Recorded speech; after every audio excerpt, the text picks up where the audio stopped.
October 6, 1499. Cesare Borgia rode into Milan alongside King Louis XII of France. He was 23 years old. He had been a soldier for approximately 1 year. He had never commanded a military campaign.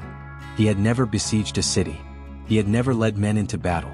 He had spent the previous 5 years in cardinal's robes studying canon law and attending papal ceremonies in Rome.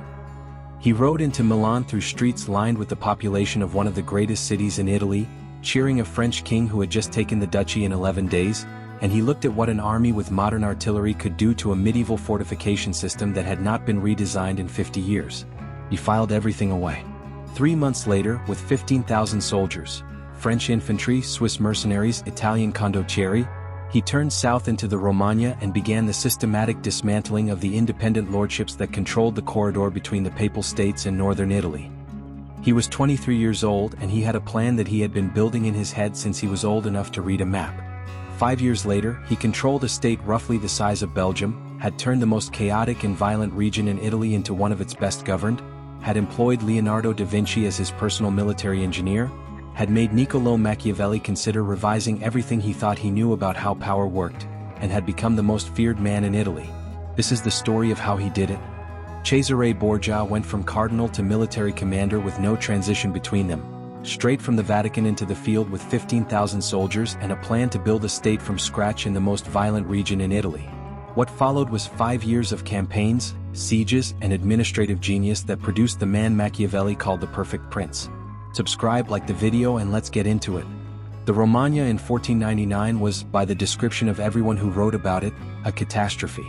Machiavelli, who would spend months in the region 2 years later and who had no reason to exaggerate in either direction, wrote in The Prince that before Pope Alexander VI's intervention, the Romagna had been a nursery of all the worst crimes. This was not hyperbole.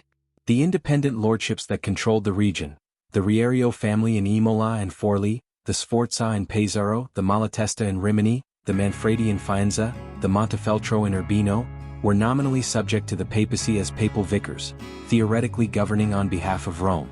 In practice they governed on behalf of themselves, extracting everything they could from the populations under their control, running private armies that fought each other and victimized their own subjects with equal enthusiasm, and maintaining their positions through a combination of local terror and calculated alliances with the larger powers, France, Venice, Milan, that periodically competed for control of northern Italy. The citizens of these territories, as Cesare correctly understood before he arrived, had no particular loyalty to the men who controlled them. They had reasons to dislike the current arrangements and no reason to assume that what came next would be worse. This was the first advantage. The second was the artillery. The French had brought to Italy in 1494 something that Italian warfare had not previously encountered in its developed form: mobile field artillery capable of reducing medieval stone fortifications in days rather than months. The castle walls that had made the independent lords of the Romagna secure for generations were, against French artillery, approximately as effective as the wood and plaster they had replaced. Cesare had watched what happened at Milan. He understood the implications. The lords of the Romagna, if they chose to resist, would be choosing between a siege that could be measured in weeks and a negotiated surrender that might preserve their lives and some of their property. Most of them chose correctly. The third advantage was his father. Pope Alexander VI controlled the legal and financial architecture of what Cesare was doing. The deposition of the papal vicars, the formal declaration that the lords of the Romagna had forfeited their rights through failure to pay the annual census owed to Rome, provided the legal basis for the military operations. The enormous revenues of the papacy provided the money. The diplomatic weight of the Holy See provided the cover that prevented the other Italian powers, Venice, Florence, Milan, from organizing a coalition against Cesare before he was strong enough to face one. The fourth advantage was Cesare himself. "He is magnificently brave," wrote Paolo Giovio, who met him during this period. "He handles his body like a lion. He uses his mind like a fox. He is Machiavelli's lion and fox made flesh." Caterina Sforza was 40 years old in 1499, and she had been making men underestimate her and then regret it for 20 years. She was the illegitimate daughter of Galeazzo Maria Sforza, Duke of Milan. Born into the most militarily competent family in Italy, raised in a court where power was understood to be exercised rather than inherited, married at 15 to Girolamo Riario, the Pope's nephew, and given Imola and Forli to administer when her husband was murdered by his own subjects in 1488. When the assassination happened, she was in the castle of Forli with her children. The conspirators took her children as hostages and demanded she surrender the fortress. She agreed, was allowed to enter the castle to negotiate, then told the conspirators from the battlements that she would not surrender for any reason, including her children. She had reportedly lifted her skirts and shouted at the men threatening her children that she had everything necessary to make more. Then she held the castle until papal reinforcements arrived and the conspirators were killed. This was the woman Cesare was marching against. She was not passive about the threat. She attempted to assassinate Pope Alexander VI before Cesare's army even reached her territory, sending a letter tube containing a cloth that had been wrapped around a corpse dead of plague for several days, the cloth soaked in infection, the tube sealed to preserve the contagion. The plan was discovered when her messenger, who was also in the Vatican's pay, reported it. The conspirators were arrested and tortured. Caterina sent another round of letters. She appealed to Florence for military support. Florence sent her Machiavelli as an envoy to gather intelligence rather than as military assistance. Venice would not move. Milan had been taken. She was alone. Cesare's army reached Imola on November 24, 1499. The city opened its gates without resistance. The fortress held for a few days, then surrendered. Imola threw open its doors to Cesare, and the fortress fell during the first half of December. Prime shuffle. Forli was different. Caterina had prepared the city with the systematic competence of someone who had been running a military administration for a decade. She ordered all grain, livestock, and provisions brought inside the castle of Ravaldino. She recruited additional soldiers. She reinforced the fortifications. She prepared to withstand a siege and to make it cost enough that Cesare would calculate the expense was not worth the result. The siege of Forli lasted from December 19, 1499 to January 12, 1500. Havenbach Cesare tried negotiation first. Caterina reportedly told his emissary that she would never bow to the whoremaster of Rome. Cesare brought his artillery to bear. The walls of Ravaldino absorbed the bombardment, until one of his commanders identified an old tunnel running under the north tower, and the artillery was redirected at the weak point above it. The tower collapsed. A breach opened. Cesare ordered his soldiers through it and then ordered them to stop fighting. He wanted the city taken, not destroyed, because he intended to govern it afterward. The fighting inside the castle was close and brutal. Caterina fought personally, according to multiple sources, wearing a leather breastplate, organizing the defense from the battlements, refusing to accept that the situation was irrecoverable until it demonstrably was. She was captured. The manner of her capture is disputed by the sources.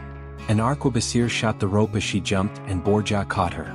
Other accounts have her taken by French soldiers and handed to Cesare.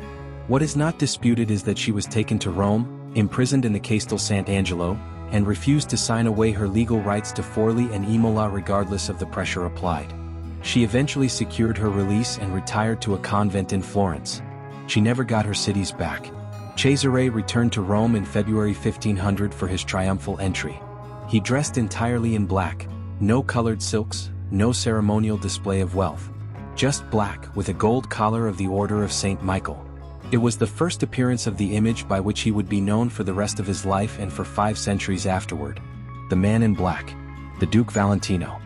His father embraced him publicly and could not contain his emotion. The Pope, who had spent 30 years being controlled by his own composure, wept with pride in front of his court. The taking of cities was, in Cesare's strategic conception, the easy part. Anyone with enough soldiers and enough artillery could take a city. The difficult thing, the thing that distinguished a conqueror from a ruler, a raid from a state, was what you did with it afterward. And what Cesare did with the Romagna between 1500 and 1502 was something that the political observers of Italy found simultaneously impressive and unsettling, because it did not fit any of their existing categories for how a Borgia was supposed to behave. He governed it well. This needs emphasis because it is counterintuitive given everything else that is known about him.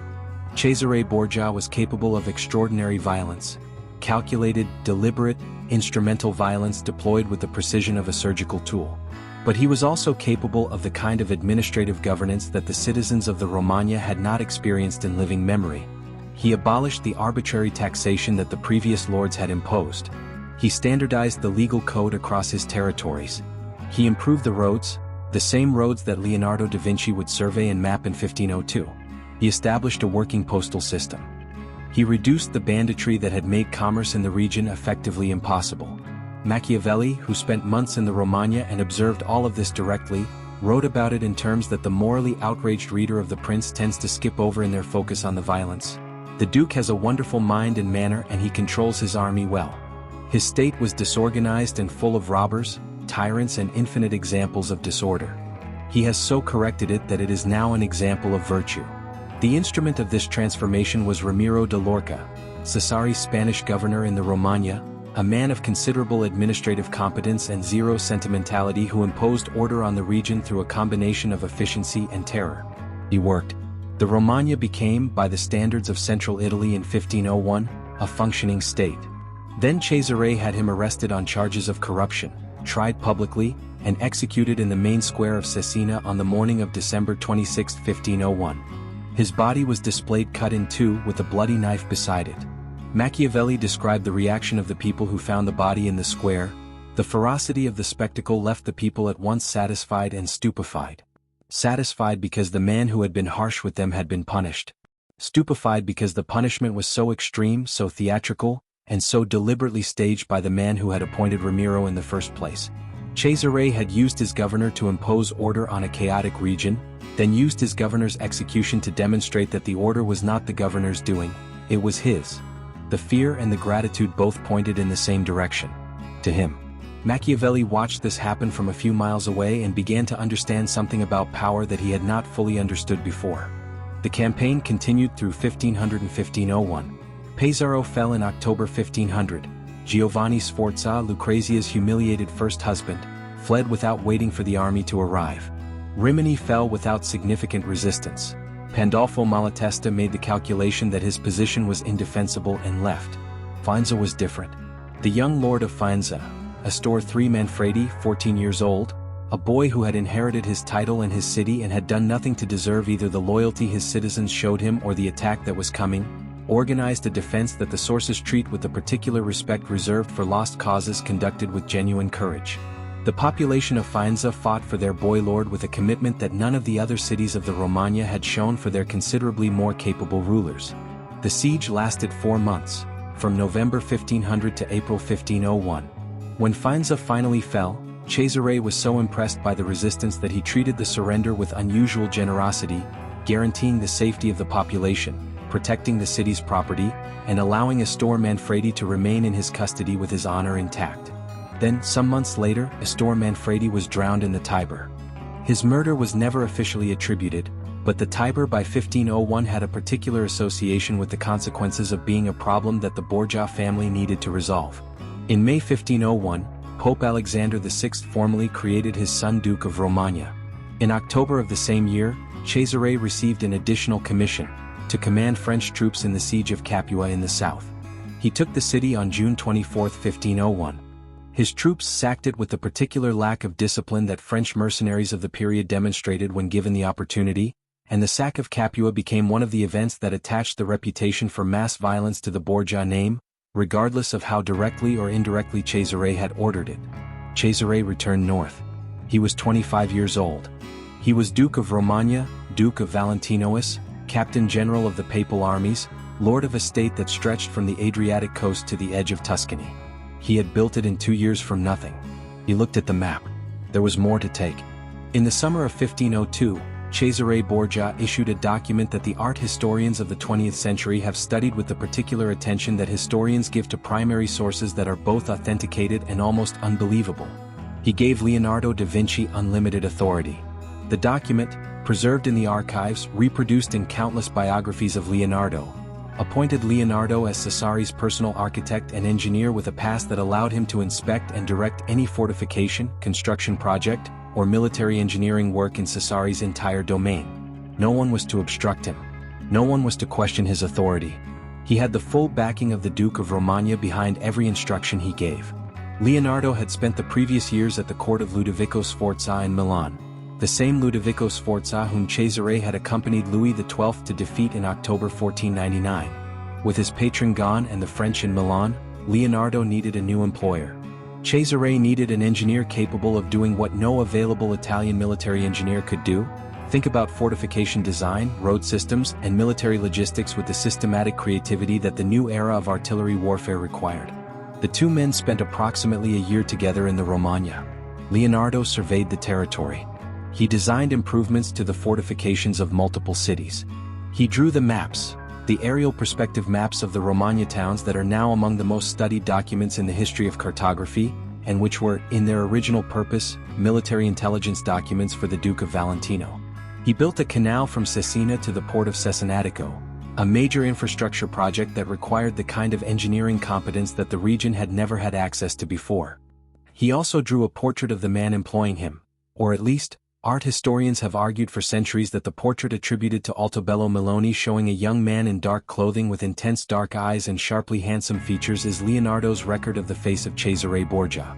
Other historians dispute this.